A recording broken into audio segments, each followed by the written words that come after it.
Hoy le vamos a hablar sobre los derechos de autor. Mi grupo está conformado por Emanuel García, mi persona, Brigitte Suárez, Kedy García, Juan Camilo Padilla, Ivette Guardo y Ada Uriana. Bueno, le voy a hablar sobre el concepto de derecho de autor. Es un conjunto de normas jurídicas y principios que afirman los derechos morales y patrimoniales que la ley concede a los autores, por el solo hecho de la creación de una obra literaria, artística, musical, científica o didáctica. Está publicada o inédita. La legislación sobre los derechos de autor en el occidente se inicia en 1710 con el Estatuto de la Reina Ana. Se reconoce que los derechos de autor son uno de los derechos humanos fundamentales de la Declaración Universal en los Derechos Humanos. Se utiliza la noción de copyright, que por lo general comprende la parte patrimonial de los derechos de autor. El plazo mínimo a nivel mundial es de 50 años y está establecido en el convenio de Berna. Muchos países han extendido ese plazo ampliamente. Por ejemplo, en el derecho europeo son 70 años de la muerte del autor. Una vez pasado ese tiempo, dicha obra entonces puede ser utilizada en forma libre, respetando los derechos morales. Voy a hablar sobre la Ley 23 de 1982. Esta prácticamente nos dice que el derecho de autor es una especie dentro de la institución de la propiedad intelectual, en virtud de la cual se otorga la protección a los creadores expresada a través de los géneros literarios o artísticos. Tiene por objeto las creaciones o manifestaciones del espíritu, expresadas de manera que puedan ser percibidas, y nace con la obra sin que para ello se requiera formalidad alguna. Entre los objetos del derecho de autor es la obra. Existen unos criterios de protección, las cuales son protección a la forma y no a las ideas, la originalidad, el mérito y la destinación de la obra, ausencia de formalidad para la protección, y se protege la obra independientemente del objeto material en el que se encuentra fijada. Entre las obras protegidas se pueden encontrar las obras artísticas y las obras literarias. El establecimiento de comercio cumplir con los derechos de autor. Si se desea usar música o audiovisuales en el establecimiento abierto al público, se debe obtener la autorización de los titulares de las obras, intérpretes y otros artistas, pagándoles una remuneración por la autorización otorgada. Esta autorización o pago de remuneración se conoce comúnmente como el pago por derecho de autor. Mi nombre es Ivette Guardo. A mí la parte que me corresponde es de copyright, los derechos de autor. Este símbolo, que prácticamente cuando nosotros nos encontramos, lo que significa es que la obra está sujeta a derechos de autor como tal. En los derechos de autor, como ya los compañeros inicialmente dijeron, pues son principios y derechos patrimoniales que tiene una obra. Específicamente, copyright se dirige a los derechos patrimoniales. Aquí, cuando se expide o se termina el plazo que existe, pues pasa a dominio público. Generalmente esto sucede cuando después de la muerte del autor han pasado cierto tiempo, por ejemplo en la parte legal o en Inglaterra, donde 70 años después de la muerte de su autor, pues estos derechos pasan a dominio público como tal. El derecho de copyright constituye dos nociones, que son la del derecho continental, particularmente que viene del derecho de familia, y la segunda, el derecho que proviene del derecho anglosajón, o sea, de Estados Unidos, en el common law. La protección de copyright se limita estrictamente a considerar la obra, o sea, se limita simplemente a la obra como tal, sin considerar los atributos morales que ella tenga, ni lo que tenga la obra como tal en relación con su autor. Aunque en la antigüedad es particularmente encontrar nociones de derechos de autor, la idea que más se nos acerca en las obras intelectuales es cuando aparece la impresión o la imprenta, que aquí esto permitió la distribución de copias exageradamente masivas de las obras que ya estaban constituidas. Y es cuando surge la necesidad de proteger la obra como tal, entonces, sino con fuentes de propiedad intelectual. Y finalmente se aceptúa o se ve su nacimiento del copyright durante el siglo XVIII en Inglaterra.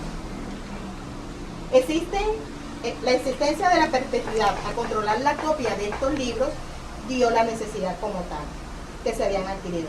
En los estatutos de Reina, como dijo el compañero también, fueron aprobados en el Parlamento y fue la primera norma de copyright también de la historia.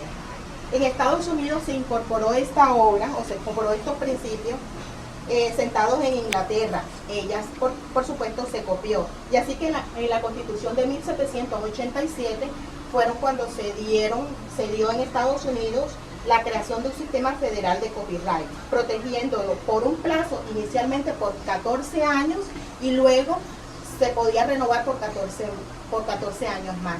O sea, que 28 años podían estar protegidos estas obras.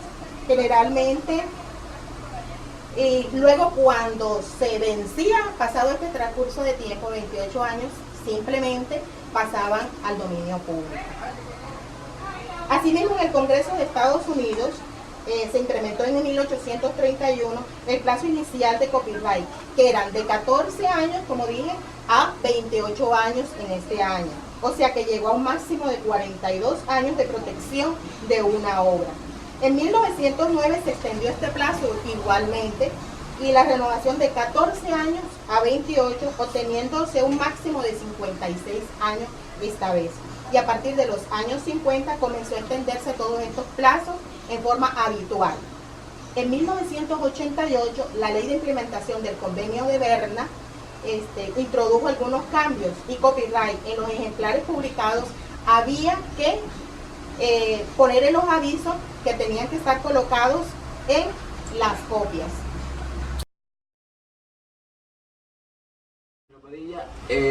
Mira, el tema que me toca es la ley 1403 de 2010, que es un adicional a la ley 23 de 1982 que habla sobre los derechos de autor. Y esta ley establece una remuneración por comunicación pública a los artistas, intérpretes o ejecutantes de obras y grabaciones audiovisuales, más conocida como la ley Fannie-Mickey. Bueno, siguiendo con lo que estaba diciendo, podemos ver que en el artículo primero de esta ley habla que desde el momento en que los artistas, intérpretes o ejecutantes se autoricen la incorporación de su interpretación o ejecución a una fijación de imagen o imágenes y sonidos, no tendrán, dice la ley, que no tendrán aplicación a las disposiciones contenidas en los apartes B, C del artículo 166 y el C del artículo 167.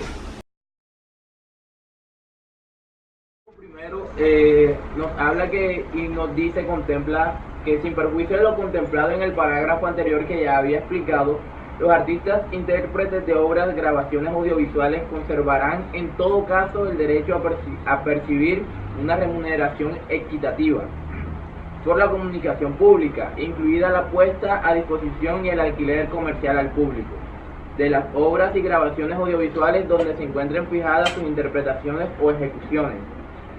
En ejercicio de este derecho no podrán, dice la norma, que no podrán prohibir, alterar o suspender la producción a lo normal. Vamos a hablar un poco sobre la jurisprudencia vigente que tiene este tema de derechos de autor y lo que contempla la ley que estoy explicando. Y el parágrafo segundo dice que no se considerará comunicación pública para los efectos de esta ley, lo que se realice con fines estrictamente educativos dentro del recinto o instalaciones de los institutos de educación, siempre que no se cobre suma alguna por el derecho de entrada. Asimismo, el pago o reconocimiento de este derecho de remuneración no le es aplicable a aquellos establecimientos abiertos al público que utilicen la obra audiovisual para el entretenimiento de sus trabajadores. Es decir, que cuando se pone en cualquier establecimiento el material audiovisual no para el uso comercial a los clientes, sino para el uso comercial, o sea, para el uso a sus trabajadores, no se deberá cobrar. Y también dice que cuya finalidad de comunicación de la obra audiovisual no sea la de entretener con ella al público consumidor, como yo le había dicho, con ánimo de lucro o de venta, sean ellos tiendas, bares, cantinas, supermercados, droguerías, salas de belleza, gimnasios u otros, y otros de distribución de productos y servicios.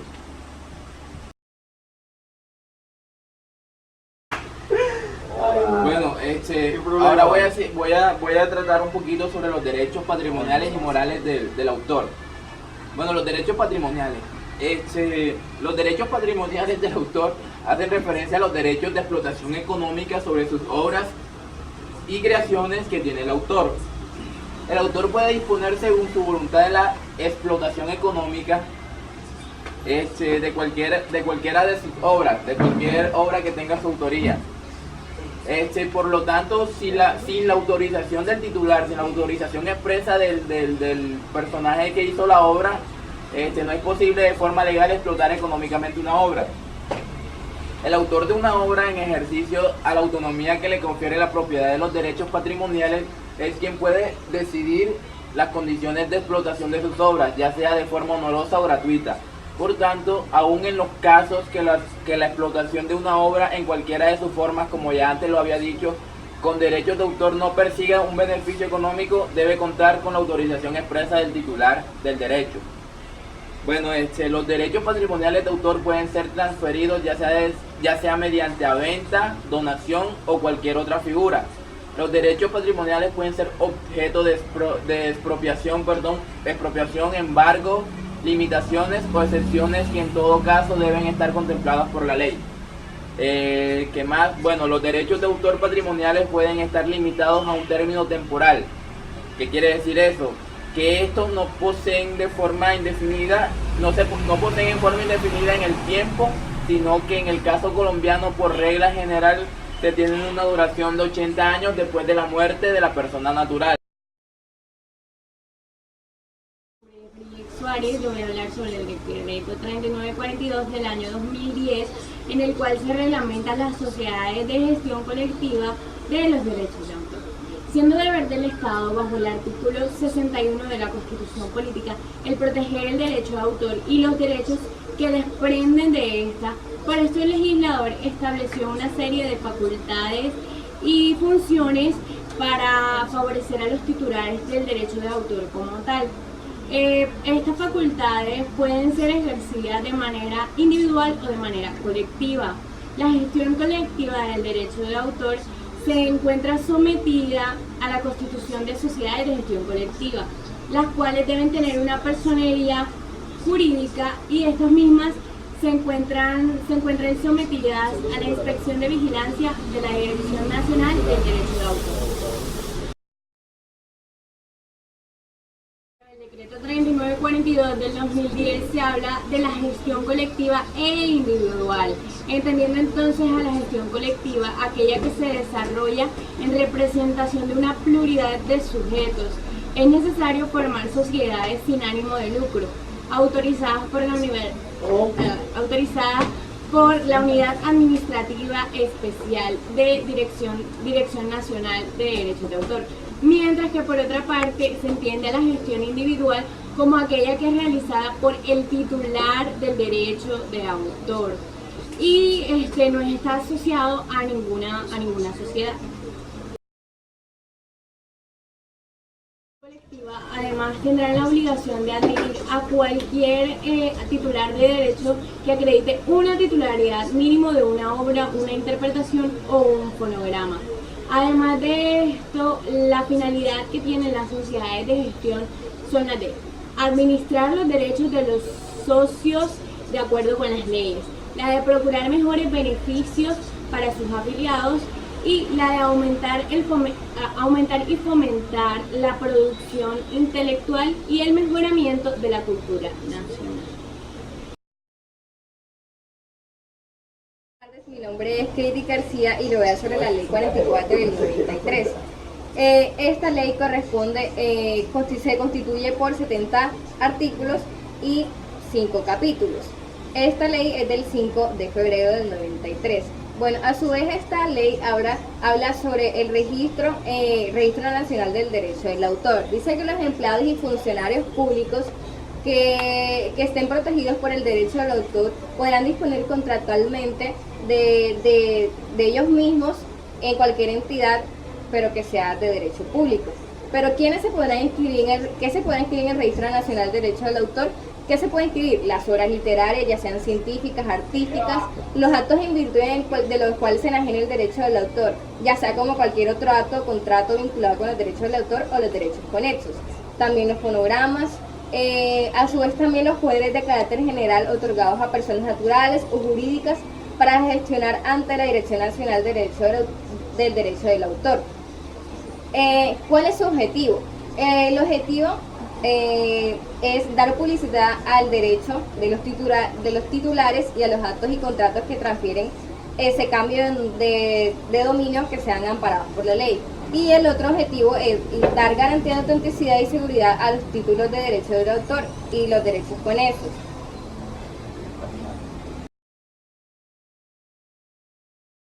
Decimos que la Asamblea General es la que elija a los miembros del Consejo Directivo, los miembros del Comité de Vigilancia y al fiscal. Y la Asamblea General es el órgano supremo de la asociación.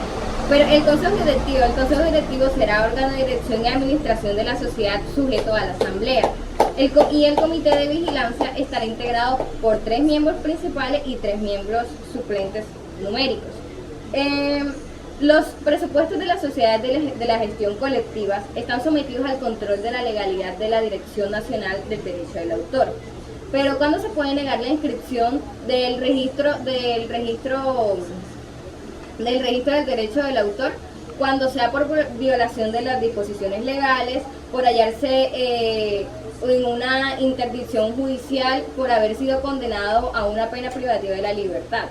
Y esto a su vez se encarga el director general de los derechos del autor. La ley 719 del 2001, por la cual se modifican las leyes 23 del 1982 y la ley 44 del 93, que fue la anterior que estuve hablando, y se dictan otras disposiciones. Bueno, sobre la proporcionalidad en las tarifas, son las que tienen la función de adoptar y publicar un régimen tarifario que sea la propuesta para la concertación con los usuarios que la representen. Respecto al límite de costos, el Consejo Directivo de las Sociedades de Gestión Colectiva de los Derechos de Autor y Derechos Conexos son los que tienen la función de discutir y aprobar el presupuesto de ingresos y egresos para los periodos no mayores a un año. Respecto a las responsabilidades que tienen, solo el Consejo de las Sociedades de Gestión Colectiva y Derechos de Autor y Derechos Conexos tiene la función de autorizar las erogaciones que no estén contempladas inicialmente en cada presupuesto, sin rebasar el límite, obviamente, de los gastos.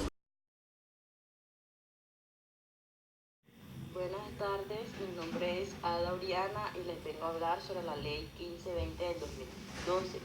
Esta ley fue declarada inexequible por la Corte Constitucional mediante sentencia C-011 del 2013, por medio de la cual se implementan compromisos adquiridos por virtud del Acuerdo de Promoción Comercial, suscrito entre la República de Colombia y los Estados Unidos de América, y su protocolo modificatorio en el marco de la política de comercio exterior e integración económica.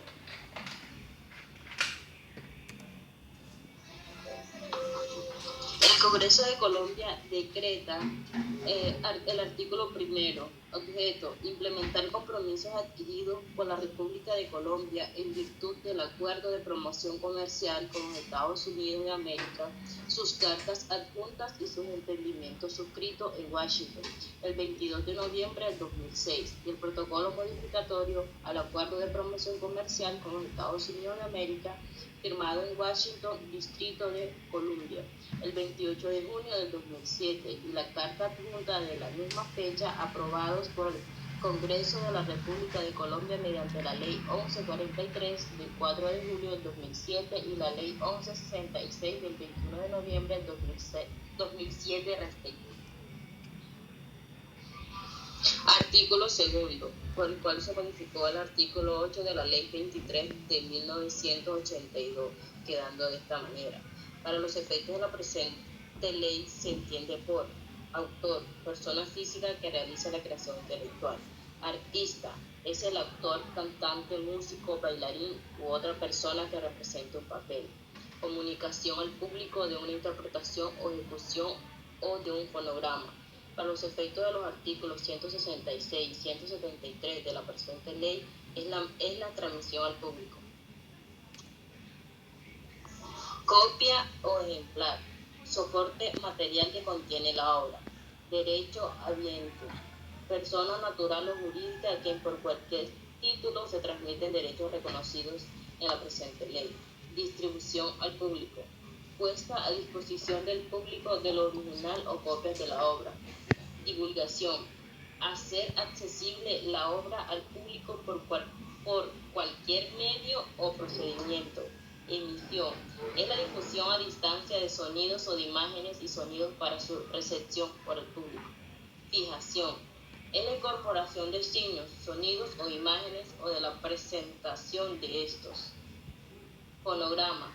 Es toda fijación de los sonidos de una interpretación o ejecución o de otros sonidos. Grabación efímera. Es la fijación sonora o audiovisual de una representación o ejecución o de una emisión de radiodifusión. Información sobre la gestión de derechos. Es la información que identifica la obra, interpretación o ejecución o fonograma, al autor de la obra, al artista, intérprete o ejecutante de la interpretación o ejecución, o al productor del fonograma. Lucro. Es la ganancia o provecho que se saca de algo. Obra. Es toda creación intelectual original de naturaleza artística, científica o literaria, susceptible de ser divulgada o reproducida en cualquier forma. Medida tecnológica efectiva. Cualquier tecnología, dispositivo o componente que, en el curso normal de su operación, controla el acceso a una obra. Obra anónima. Es aquella en que no se menciona el nombre del autor, por voluntad del mismo. Obra audiovisual. Es toda creación expresada mediante una serie de imágenes asociadas con o sin sonorización incorporada. Obra colectiva. La que sea producida por un grupo de autores, por iniciativa y bajo la orientación de una persona natural o jurídica. Obra derivada. Es aquella que resulte de la adaptación, traducción u otra transformación. Obra individual, la que sea producida por una sola persona natural. Obra inédita, es aquella que no haya sido dada a conocer al público. Obra en colaboración, es la que sea producida conjuntamente por dos o más personas naturales. Obra originaria, es aquella que es primitivamente creada. Obra póstuma, es aquella que haya sido dada a la publicidad solo después de la muerte de su autor. Obra seudónima, es aquella en que el autor se oculta bajo un seudónimo que no lo identifica. Organismo de radiodifusión, empresa de radio o televisión que transmite programas al público. Productor, es la persona natural o jurídica que tiene la iniciativa, la coordinación y la responsabilidad en la producción de la obra. Productor de fonograma, es la persona natural o jurídica que toma la iniciativa y tiene la responsabilidad de la primera fijación de los sonidos de una interpretación o ejecución. Publicación, es la producción de ejemplares puestos al alcance del público con el consentimiento del titular. Publicación de una interpretación o ejecución o de un fonograma. Es la oferta al público de copias de la interpretación o ejecución o del fonograma con el consentimiento del titular del derecho. Radiofusión. Es la transmisión al público por medios inalámbricos o por satélite de los sonidos o sonidos e imágenes. Retransmisión. Es la remisión de una señal o de un programa recibido de otra fuente efectuada por difusión inalámbrica. Titularidad. Es la calidad del titular de derechos reconocidos por la presente ley. Ahora vengo a hablarles sobre la Ley 1450 del 2011, por la cual se pide el Plan Nacional de Desarrollo 2010-2014. Artículo primero. El Plan Nacional de Desarrollo y el Plan de Inversiones 2011-2014. La Ley 1450 del 2011, por la cual se pide el Plan Nacional de Desarrollo 2010-2014. Artículo primero. El Plan Nacional de Desarrollo y el Plan de Inversiones 2011-2014 es la prosperidad para todos que se expide por medio de la presente ley. Tiene como objetivo consolidar la seguridad con la meta de alcanzar la paz, dar un gran salto de progreso social, lograr un dinamismo económico regional que permita el desarrollo sostenible y crecimiento sostenido, más empleo formal y menos pobreza. Un total de 275 artículos conforman el texto de esta nueva ley de la República, de los cuales destacamos el artículo 23, que autoriza el incremento gradual del impuesto predial iniciando en el 2012 entre el 3 por mil y el 16 por mil y terminando en el 2014 entre el 5 por mil y el 16 por mil del respectivo avalúo catastral, el cual no podrá ser inferior al 70% del valor comercial del inmueble. Dentro de otras disposiciones está el Internet denominado social para los estratos socioeconómicos 1 y 2. Se aprobó una excepción de IVA para los equipos y elementos que importen los centros de investigación o desarrollo tecnológico reconocidos por Colciencia. Se establecerá un programa integral de estándares de servicio y seguridad vial para el tránsito de motocicletas, detención de infracciones de tránsito por medios tecnológicos, establecer un subsidio integral de reforma agraria con cargo al presupuesto del INCODER, que podrá cubrir hasta el 100% del valor de la tierra y o de los requerimientos financieros para el establecimiento del proyecto productivo agropecuario. Se prohíbe en todo el territorio nacional la utilización de dragas, mini dragas, retroexcavadoras y demás equipos mecánicos en las actividades mineras, sin el respectivo título inscrito en el Registro Minero Nacional. A partir del 1 de enero del 2012, los puertos marítimos y fluviales que realicen cargue de carbón deberá hacerlo a través de un sistema de cargue directo. El Gobierno Nacional podrá definir incentivos para las entidades debidamente autorizadas que otorguen crédito para la adquisición de vivienda que beneficie a personas no vinculadas al mercado formal del trabajo. Los beneficiarios de créditos de educación superior de bajas condiciones socioeconómicas que pertenezcan al CIPE estrato 1, 2 y 3 solo pagarán el capital prestado durante la época de estudio, si terminan la carrera.